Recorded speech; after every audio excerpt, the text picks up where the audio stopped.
And Minnie Riperton, the singer and songwriter best known for her 1975 recording of Loving You, died of cancer today in Los Angeles. Remember the voice that could melt hearts and shatter glass? The enchanting voice behind the timeless classic Loving You. Loving you is... That's Minnie Riperton, a name that brings a sparkle to the eyes of music lovers everywhere. A vocal goddess who could hit those high notes like no one else. This American soul singer and songwriter was an absolute legend. I mean, who could forget that? Plus, she had an ear-piercing 5-octave vocal range, and you know what that means, honey. She could hit those whistle notes like nobody's business. How she can sing just that high note. The only other person that probably could do that is Mariah Carey, of course. But Minnie is, that note is synonymous with Minnie. You know, when she just hits that. You know, of course, it's like only dogs hear it, but it's just beautiful. Talk about talent. Minnie was the real deal, and her voice was pure magic.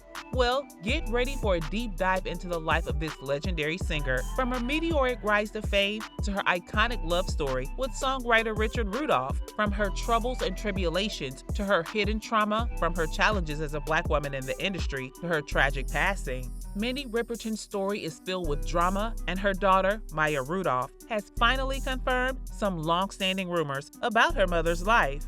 Born Minnie Julia Riperton on November 8, 1947 in Chicago, she was the youngest of 8 kids in a family overflowing with musical talent. Her parents, Thelma and Daniel, had their hands full with that crew, but they realized that their baby girl was something special. While she tried her hand at ballet and modern dance, they nudged her towards singing when they heard that voice. But I did sing in the choir, and I did study. I studied voice for like 9.5 years. Minnie trained at the Abraham Lincoln Center with Marion Jeffrey, who was all about the operatic life.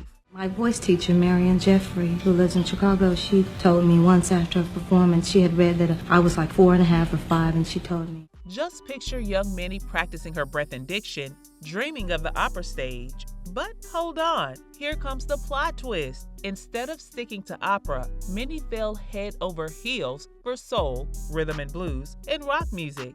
After finishing up at Hyde Park High School, she briefly attended Loop College. But who needs a degree when you're that talented? Minnie dropped out to go full throttle into her music career. Minnie Riperton was absolutely determined to be a star, and nothing was going to get in her way. Between 1964 and 1970, she was living her best life and trying her hand at everything, including modeling.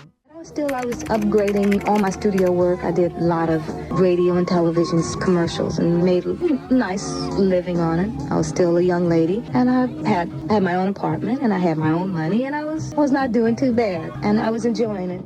By the time she was just 15, she was leading vocals for a girl group called The Gems. But they weren't exactly a huge success. She then started as a backup singer for a funky rock soul group, Rotary Connection, under Chess Records, mingling with legends like Judy Hough, Sidney Barnes, and Charles Stepney. Minnie Riperton's debut solo album, Come to My Garden, and walk with me. Was released in 1970 under GRT Records, and it was all orchestrated by her bandmate, Charles Stepney, who was both the producer and arranger. Total overachiever vibes. Now get this, many of the tracks were co-written by Stepney and her future husband, Richard Rudolph. But here's the twist. Come to My Garden didn't make waves at first. Yeah, that one flopped. Fast forward a few years later, and critics are now calling it a classic. Wild how time works, right? So it's 1973, and Minnie is in her cozy home in Gainesville, Florida, juggling motherhood with 2 kids. But life has an interesting sense of humor. A college intern heard her demo of Seeing You This Way, It makes me feel. and couldn't resist rushing it over to the big shots at Epic. I just wanna. Next thing you know, Minnie's signing a deal, and her family is packing up for LA. Then came Perfect Angel, co-produced by Stevie Wonder. So we packed up, had no idea what we were doing, and came to L.A. looking for Stevie Wonder. They said to her, "Who do you want to produce your album?" She said, "Stevie Wonder." And everyone, "Yeah, good luck." because, that was the time Stevie that was off of Talking Book and Intervisions. But little did you know that Stevie was a huge Minnie Riperton fan. Little did we know Stevie was a huge Minnie Riperton fan. They did tell me that they were looking for a deal at that particular time, and they said that they wanted for me to produce the album. Of course, it was my honor to do that because I was a great fan of hers ever since It was one of the most beautiful experiences I've ever had in a recording studio. He's just an incredible human being, so full of love and energy and music, and it was devastating. Those are all the things I can think of. But wait, initially the album flopped too, and Eric was ready to ditch it until Rudolph convinced them to drop another single. Enter Loving You. And suddenly, the album skyrocketed. By April 1975, the song was a smash, hitting #1 in the US and topping charts in 24 other countries. It sold over 1 million copies and snagged a gold disc. Now that's what we call a major comeback. With Perfect Angel going gold, Minnie was finally the lady with the high voice and flowers in her hair. And let's not forget Denise Williams providing those stunning background vocals for Every Time He Comes Around.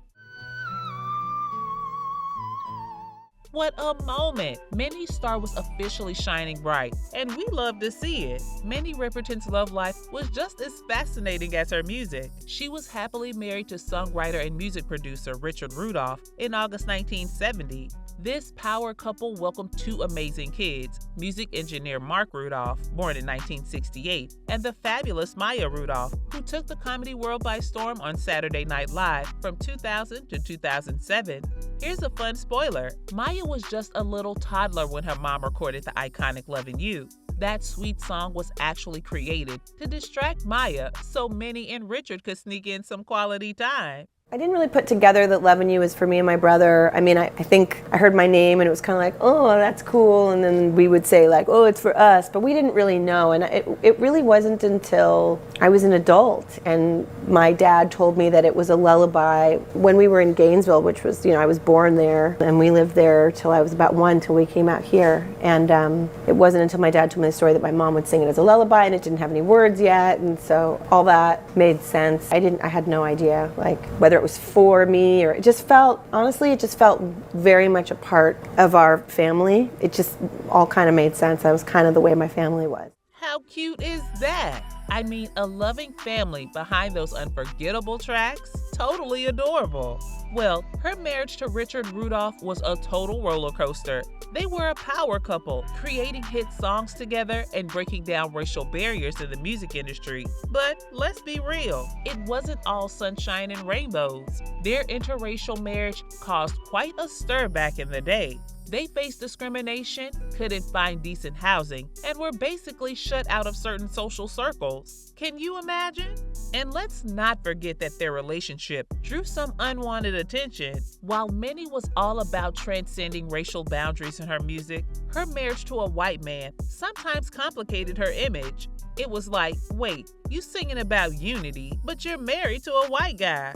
But through it all, their love remained strong. It was a testament to the power of true love, even in the face of societal challenges. Minnie Riperton's career wasn't just about her jaw-dropping voice and unforgettable hits. Oh no, she had her fair share of scandalous moments that turned heads and raised eyebrows. First up, her song, Inside My Love. You come inside me. Do you want? Stirred up quite the drama with its steamy lyrics. Can you believe she sang, Will You Come Inside Me? Some radio stations straight up refused to play it, calling it too risque for their airwaves. But Minnie wasn't backing down. Inside My Love, and it was banned in a couple of cities. Really? Yeah. Why?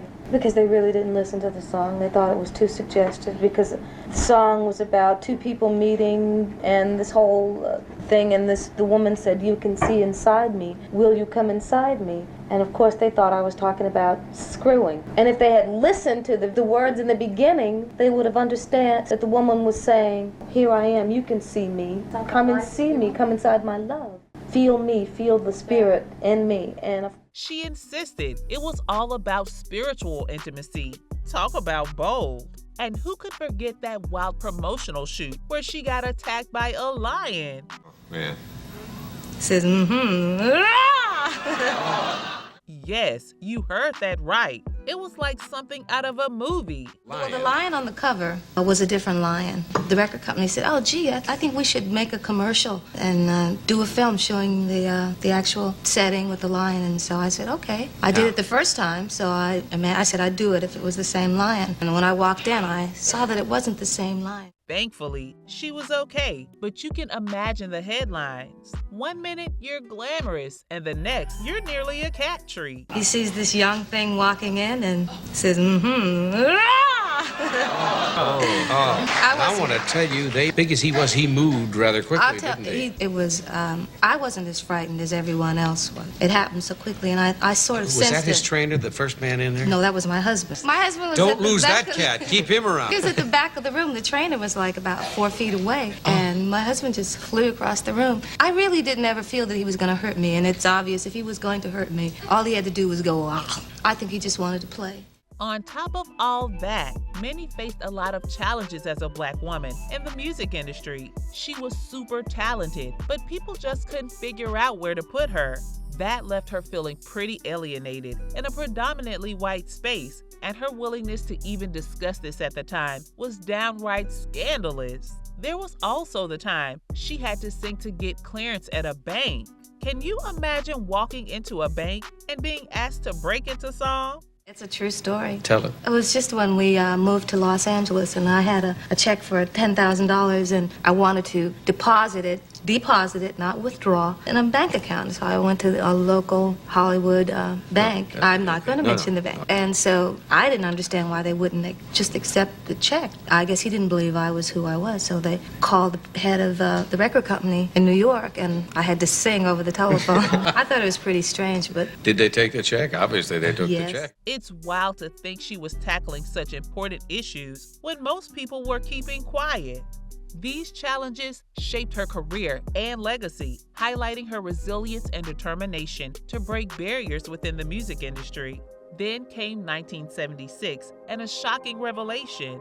She was diagnosed with breast cancer, which had metastasized by the time of discovery. She underwent a mastectomy and continued performing despite her prognosis of 6 months to live. I got cancer. I lost a breast. But I saved the rest of my life because I examined myself early. Now I'm healthy. I picked up my life where it left. Minnie became one of the first celebs to go public about her diagnosis. But here's the kicker. She didn't tell anyone it was terminal until much later. Even while battling her illness, Minnie Riperton was a force to be reckoned with. She kept touring through 1977 and 1978. And guess what? She even became the national spokeswoman for the American Cancer Society's campaign in 1978 to 1979. I mean, talk about resilience. But behind the scenes, things were getting really tough. While recording her final album, Minnie, her cancer took a turn for the worse, leaving her in a lot of pain. By early 1979, she was dealing with extreme lymphedema that made her right arm practically immobile. If you caught her last TV performances, like on The Mike Douglas Show, you might have noticed her arm locked in place.